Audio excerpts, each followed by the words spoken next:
ജീവിതത്തിൽ ഒരിക്കലും മറക്കാൻ പാടില്ലാത്തൊരു പ്രാർത്ഥനയുണ്ട്. സെൻറ്റ് ഫ്രാൻസിസ് അസീസിയുടെ സമാധാന പ്രാർത്ഥന.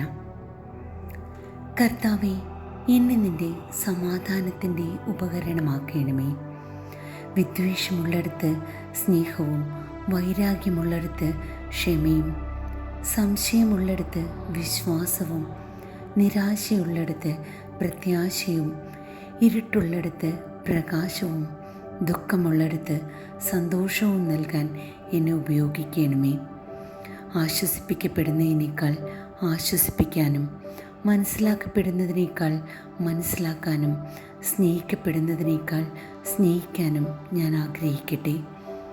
കാരണം നൽകുന്നതിലൂടെയാണ് നമുക്ക് ലഭിക്കുന്നത്, ക്ഷമിക്കുന്നതിലൂടെയാണ് നമുക്ക് ക്ഷമ ലഭിക്കുന്നത്, മരിക്കുന്നതിലൂടെയാണ് നാം നിത്യജീവിതത്തിലേക്ക് ജനിക്കുന്നത്.